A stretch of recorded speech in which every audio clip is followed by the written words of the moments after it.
आज भद्रक पवित्र ईदगाह ईदुल अधा नमाज पाठ पढ़ी निज निज भितर आलिंगन पर्व। ईदुल अधा ହେଉଛି त्याग आनुगत्य और उत्सर्गर पर्व। आरबी भाषा अधार अर्थ ହେଉଛି बलिदान बा कुर्बानी। ଏହି पर्व हजरत इब्राहिम को महान त्यागर स्मृति में पालन कराए। जितेबाला आल्लाह को आदेश को पालन कर निजर सबुठ प्रिय जिनिस को उत्सर्ग करने को प्रस्तुत हो जाते। यह दिनटी आमको शिक्षा दिए मानविकता और सत्य मार्ग में निजक स्वार्थ को त्याग करने ही प्रकृत धर्म। यह पवित्र दिन में मुस्लिम भाई माने सकाळु नुआ वस्त्र परिधान कर मस्जिद किंबा ईदगाह को जाई समूह नमाज पाठ करती। नमाज पर समस्ते परस्पर को आलिंगन कर ईद्र शुभेच्छा जनाती। यह दिन प्रस्तुत कर स्वादिष्ट खाद्य को निज परिवार पड़ोशी और विशेषकर गरीब और असहाय लोक मध्य बंटन कराए। यह सामाजिक समानता और प्रेमर वार्ता प्रसार करे। शेष में मुझे कहबी जे केवल एक पर्व ईद नुहे, यह हूँ संप्रति और मेलापर एक महान माध्यम। आसतु आमे समस्ते मिसी एही दिन में शपथ नेबा जे आमे समाज घृणा भाव दूर कर भाईचारा और शांति बजाय रखिबा। पुणी थे आपण समस्त आपण परिवार को 14 मल्हा मुस्लिम जमात तरफ पवित्र ईदुल अधार हिंदू मुस्लिम भाई भौणी गुरुजन मान हार्दिक अभिनंदन एवं शुभेच्छा। आज हूँ ईद आज ईदुल जुहा एवं ईदुल जुहा पर्व भद्रकवासी हिंदू मुसलमान भेदभाव छाड़ी समस्ते ये उत्सव को पालन करती।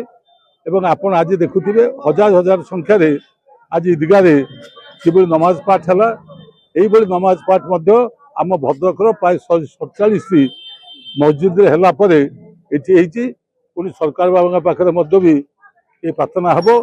प्रार्थना अर्थ हूँ आपण निजे अनुभव करुवे विश्वर जेते धर्म अच्छी से हिंदू हो मुस्लिम हो ख्रिस्टियान हो सबु धर्म ईश्वर को विश्वास करे। ईश्वर अच्छा किए ईश्वर को अल्लाह कहे, किए ईश्वर को भगवान कहे, किए ईश्वर को गॉड कहे, किंतु भगवान को समस्ते स्वीकार करती एवं ईश्वर को पूजा करती एवं ता सहित ईश्वर को पाई निजर दायित्व कर्तव्य किसी अच्छी से कथा समस्त अनुभव करती जे आमे त्याग करिबा, भातृभाव प्रतिष्ठा करिबा, निज भीतर भेदभाव भूली जिबा, का प्रति अन्याय अविचार करिबा नाही।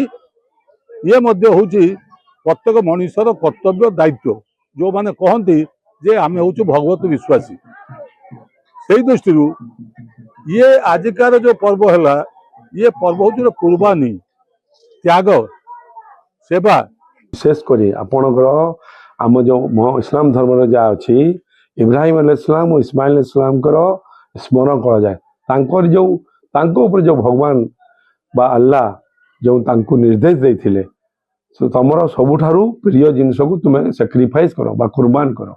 से विभिन्न जिनस दवा पर शेष में इस्माइल अलैहिस्सलाम पुओ निजकू से कुर्बानी करते भगवान संतुष्ट हो अल्लाह कुर्बानी को कबूल करी बा ग्रहण करी साथ साथ एंजेल बा फरिस्ता द्वारा गोटे दुम्बा जातीय प्राणी ताको मेंढा जातीय आम भारत को आणिक शोई देता है कुर्बानी होता ताकू आज स्मरण करने मन पकाई सारा पृथ्वी रे जो जो जगार मुसलमान अच्छा सी धर्म को पालन करती।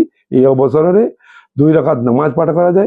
तत्सहित मुझे रखे भद्रक एक भाईचारार सहर एठारे सबू पर्व हिंदू मुसलमान मिसिक पालन करती। किए कौन कौन आम कहीपर ना किंतु आम विगत दिन देखुचु 40 वर्ष ऊर्ध्व हम आम देखुचु प्रत्येक पर्व सबू पर्व हिंदूर पर्व है तो रामनवमी हो बा मुसलमान ममतम जयंती हो बा काली पूजा हो ईद हो बकरीद हो बा दुर्गा पूजा हो समस्ते मिसी पालन करती।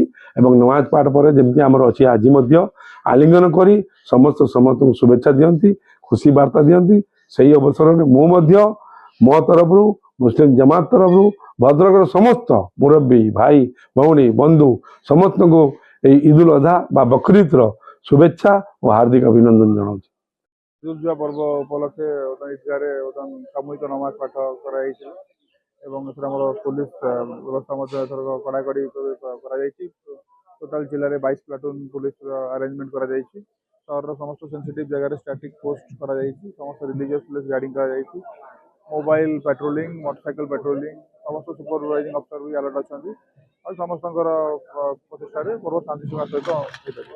ଭାରତ ବର୍ଷରେ ପାଳନ କରାଯାଉଛି। ପବିତ୍ର ଇଦୁଲ ଜୁହା ପର୍ବ ଅବସରରେ ସମସ୍ତଙ୍କୁ ଶୁଭେଚ୍ଛା ଏବଂ ଅଭିନନ୍ଦନ। ଆଜିକା ପର୍ବରେ ଆମର ସମୂହ ପ୍ରାର୍ଥନା ଭଦ୍ରକ ଜିଲ୍ଲାରେ 146 ଗୋଟି ମସଜିଦରେ ସମୂହ ପ୍ରାର୍ଥନା ସରିଲା ଏବଂ ଆମ ଭଦ୍ରକ ଟାଉନରେ 45 ଗୋଟି ମସଜିଦର ঈଦଗାହ ସಮೇତ ସମୂହ ପ୍ରାର୍ଥନା ସରିଲା ଏବଂ ଭଦ୍ରକ ଗ୍ରାମାଞ୍ଚଳର 17 ଗୋଟି ମସଜିଦର ପ୍ରାର୍ଥନା ସରିଲା। ଜିଲ୍ଲା ସାରା 146 ଗୋଟି ମସଜିଦରେ ଆଜି ପ୍ରାର୍ଥନା ସରିଲା। ଭଦ୍ରକରୁ ଜିଲ୍ଲା ପ୍ରତିନିଧି ଆବ୍ଦୁଲ ଫିରୋଜ ଖାଁଙ୍କ ରିପୋର୍ଟ, ସ୍ୱତନ୍ତ୍ର ଓଡ଼ିଶା ଲାଇଭ୍।